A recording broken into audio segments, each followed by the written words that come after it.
Hello students, this is Er.Mohammad Nayeem from Mechanical Engineering Department. So today we will teach how to draw velocity triangle of moving blades. So before we draw the velocity triangle of moving blades, it's very important to understand what is the function or what is the importance of a velocity triangle. In mechanical engineering, we know we have the subject that is fluid machinery. Also in the civil engineering, there is also a subject which deals with the hydraulics. There we have so many machinery, like we have like we have turbines, we have compressors. We need to draw the velocity triangle in there also. So today I will take one other topic which is very important, that is the velocity triangle of a moving blade. So first I will draw the velocity triangle and then we will discuss the things one by one. So first I will rub this. It will take some time. So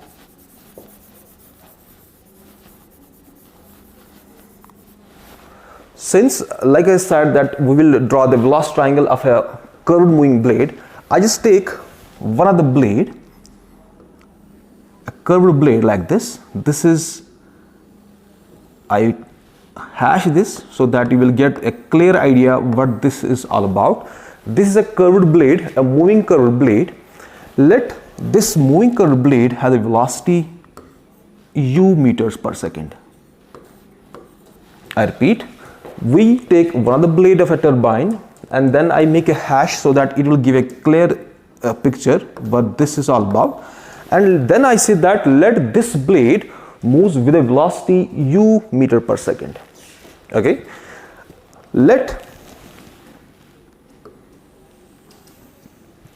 since we know that this blade has to deal with the water, let us assume that there is a nozzle here.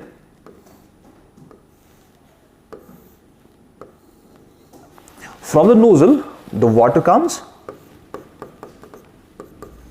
and it strikes the blade. So as far as the figure is concerned, it seems that the water strikes the blade tangentially. Let it makes some angle here.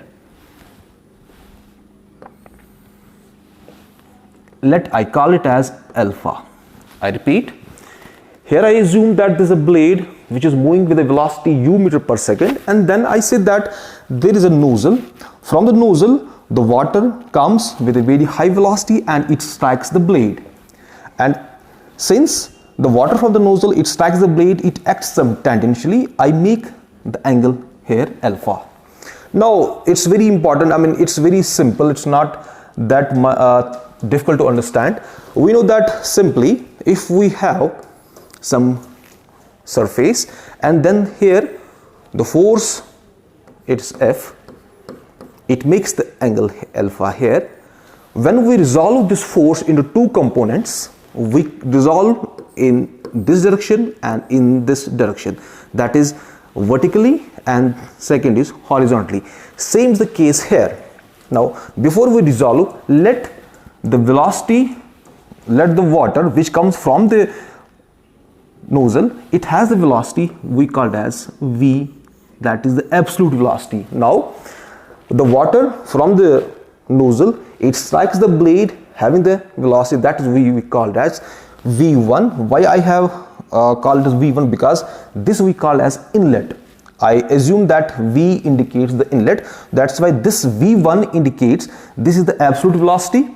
And then I say that since it acts tangentially, let it makes alpha with the surface or with the direction of the blade. So I take this example. Here I say that we know that whenever the force, it acts with the surface and it makes the angle, we resolve this into two components. The first component is along the perpendicular and along the horizontal. Same is the case here. This V1, we resolve this absolute velocity into two components. One component will be along the horizontal, that is we call it as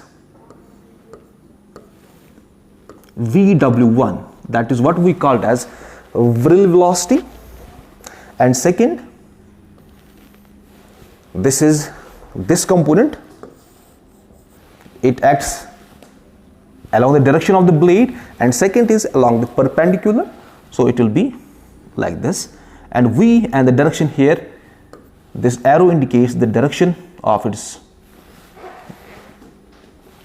and this we call as VF1, that is the velocity of flow. So this is how we draw the velocity triangle, but there are so many things which comes later on.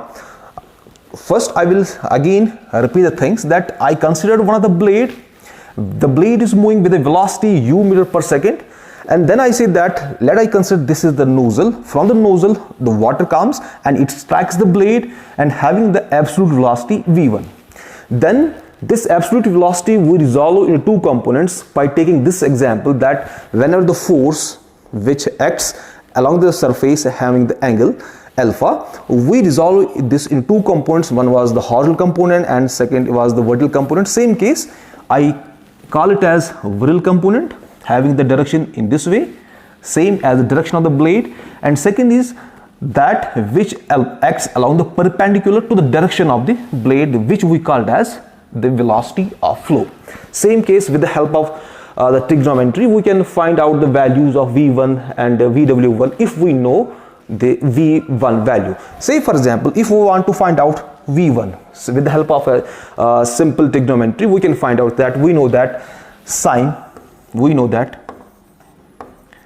alpha is equal to some perpendiculars by hypotenuse. Same, sine alpha, sine is equal to perpendicular hypotenuse. Here perpendicular will be VF1 and hypotenuse will be V1. So we can say that VF1 will be equal to HV1 sine of alpha. So in this way we can find out the value of VF1. Same the case, if we want to find out VW1, we can use the same, that is this cos of alpha will be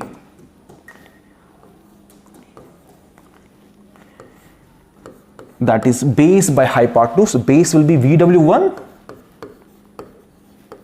divided by V1. So in this way we can find out VW1 is equal to V1 cos of alpha. So this is how we can find out the values of VW1, V1 and VF1. So this is the three things we have complete here, that this was the absolute velocity. Absolute velocity we have this resolved in two components. One was the horizontal component, or it was acting along the direction of the motion of the blade, and second was perpendicular to the direction of the blade, that we call as velocity of flow, and this was whirl velocity. Now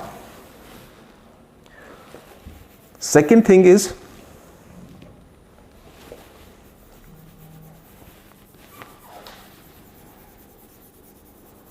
so further, now very important thing is,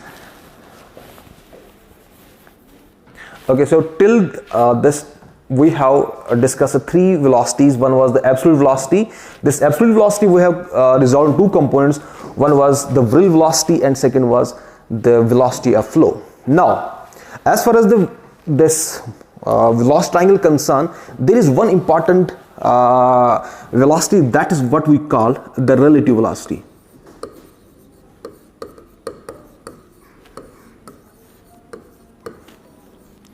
This relative velocity plays a vital role in case of moving blades, in case of moving blades.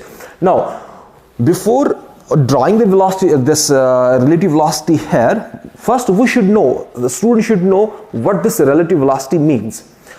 To explain the relative velocity, let's take an example which will give us a clear idea about the relative velocity. I take there are two cars. Say first, I call the first car as A, and second there is one more car, I call that car B. Let this car A moves with a velocity of 40 meter per second, and second car B, it moves with a velocity of 60 meter per second. It's very important, easy to understand the relative velocity, what the relative velocity means. To understand the relative velocity, I take the example that car A is moving with a velocity of 40 meter per second, and then car B is moving with a velocity of 60 meter per second. Now, if I have to find out the relative velocity of B with respect to A, it will be the relative velocity of B with respect to A, it will be equal velocity of B minus velocity of A. Is it clear? I mean, it's now, if we have to, now if we give the values, so VB means it's 60 minus, then V is 40, it is equal to 20 meter per second. So it means that the relative velocity of B with respect to A is 20 meters. In other words, if I have to find out the relative velocity of B, I have to make the velocity of A stationary. So we can say that the relative velocity of B with respect to A is 20 meter per second. Okay, so now taking the same concept here, we will now draw relative velocity in case of moving blade.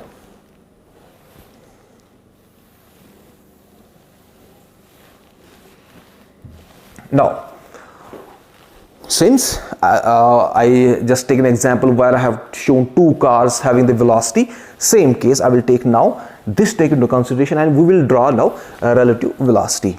We know that the blade is moving. Say we know that the blade it has the velocity u meter per second, and it's moving in this direction, as it clears here, because this is the blade and the blade is moving in this direction having the velocity u meter per second. Then there is one more velocity, that is this absolute velocity, which is moving in this direction. It makes some angle here. So if we see the direction are totally different. The direction first, the direction of the moving blade is in this way, and then the direction of this absolute velocity is in this way. But when I say the relative velocity, we say that, I take again example of a car, I say that the car A is moving in this direction and car B is moving in this direction. Here, very important to understand, this is the beauty of the relative velocity. It more concerns about the direction. Say direction A of car A and car B was same, but in this case the direction of the velocity of the blade is in this direction and the relative velocity is moving in this direction. Now it simply means that we have to take the component of absolute velocity in that way so that they should have the same directions.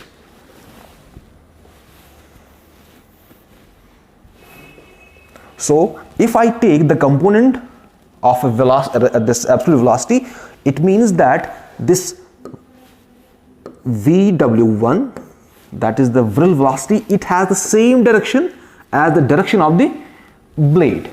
Are you getting? So here I say that the velocity of blade is in this direction, then the absolute velocity was in that direction. That means the direction are totally different.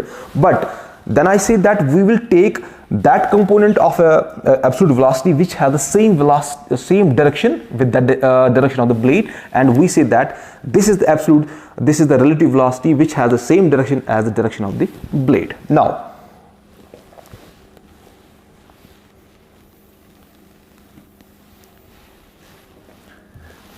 so I will again draw that if this is the direction of the blade, that it's u meter per second,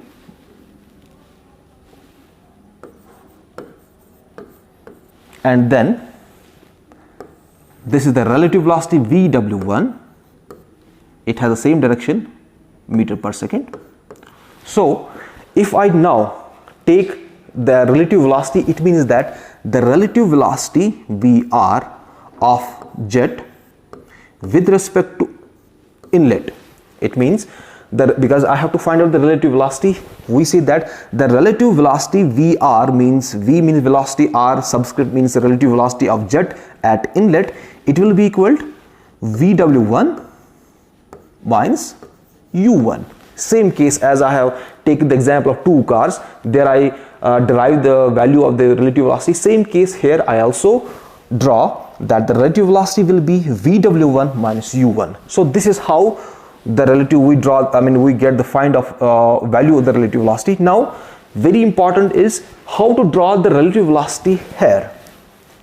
Since we know that the absolute velocity acts at an angle, somewhere it strikes the blade in this way, then this relative velocity has the same impact. It will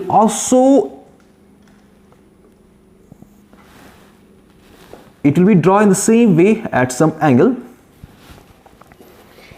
Let this angle will be theta, and we call it as VR1. That is the relative velocity. So the relative velocity here, it has one component, it has another component, and this will be the component we call it as relative velocity of jet at inlet. So this is how we draw the relative velocity in case of the inlet triangle. Here again I sum up that this was the absolute velocity. Absolute velocity, we resolved two components. First was the vril component, and then it was the velocity of flow. This was happening in this direction and this was acting in this direction. Then we take the relative velocity, we take an example, and then we draw the relative velocity, we call it as VR1, and its value was velocity with respect to inlet. And now we know that relative velocity is VW1 minus U1. From this to this it is VW1. Definitely this will be your U1. So with this we have take all the components in case of a inlet, so we call as inlet velocity triangle. Okay, so this is how we are going to draw the various velocities in case of the inlet. So this is, since this is this act as the inlet, that's why we call it as the inlet velocity triangle, and here are various velocities with the various values. So V1 was the absolute velocity which we resolved into two components. The first component was vril velocity, that was happening along the axis, along the along the direction of this blade, and second was the velocity of flow which was happening perpendicular to the direction of the blade. Then this was the relative velocity which was happening at angle theta, it having the values relative velocity at inlet. This is the U, velocity of blade, and this is the velocity. This is how we are drawing the absolute inlet velocity. Now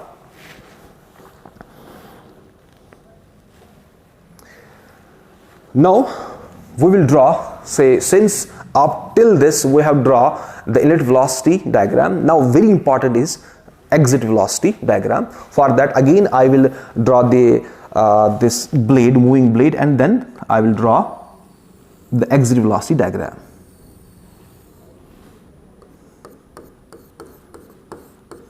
Okay, so this is the sectional view of one of the blade of a turbine. Here we have drawn the velocity triangle, inlet velocity triangle, and now very important thing is how to draw the exit velocity triangle. Let we consider that this blade is smooth and it has no losses at all, but in practical purpose there happens to be so many this losses. But as far the derivation purpose is concerned, we consider that this blade is smooth and there is no losses at all. So now we will draw the very important, that is the exit velocity diagram. Like I said that we are assuming that this blade is the smooth, there is no this losses at all. What happens?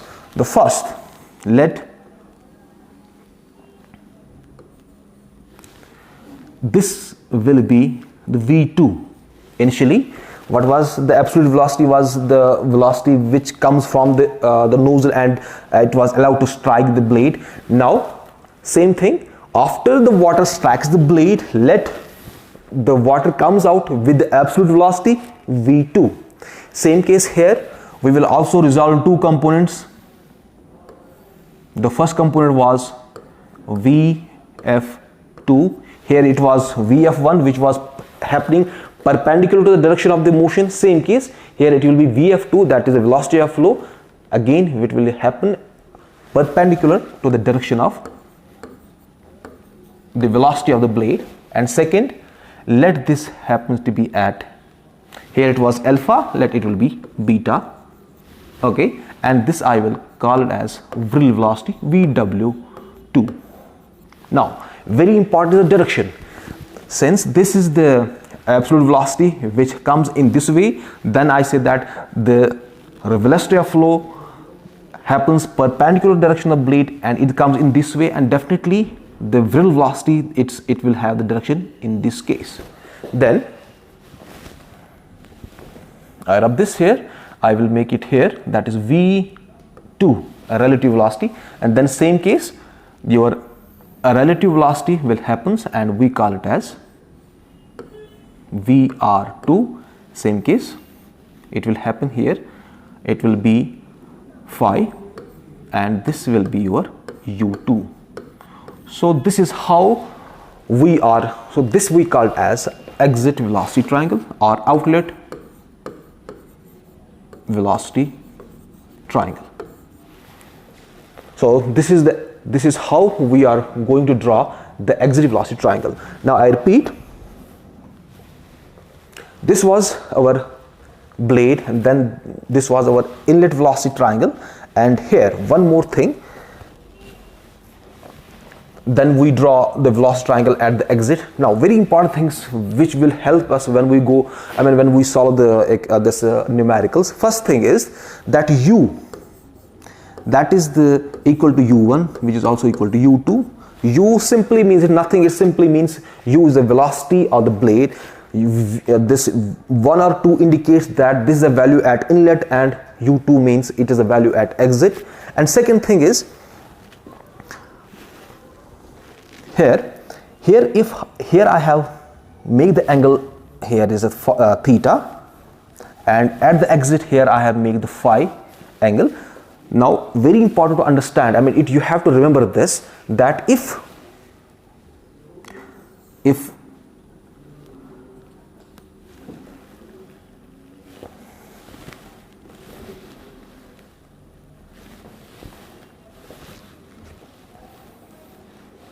okay, so here you have to remember that if theta is equal to phi is here and theta is here, so if these two, if theta is equal to phi, we say that the blade is symmetrical. This is a condition that if theta is equal to phi, we say that at the time the blade is symmetrical. First, this is the first thing and this is the second thing. So the first thing was here U is a velocity, definitely this 1 and 2 indicate that it is an inlet and 2 indicates that the exit. Then if theta is equal to phi, we can say that this is the blades are symmetry. So this is how we are going to draw the velocity triangle in case of a moving blades. So thank you. This we hope that the students have understand all these things. Thank you.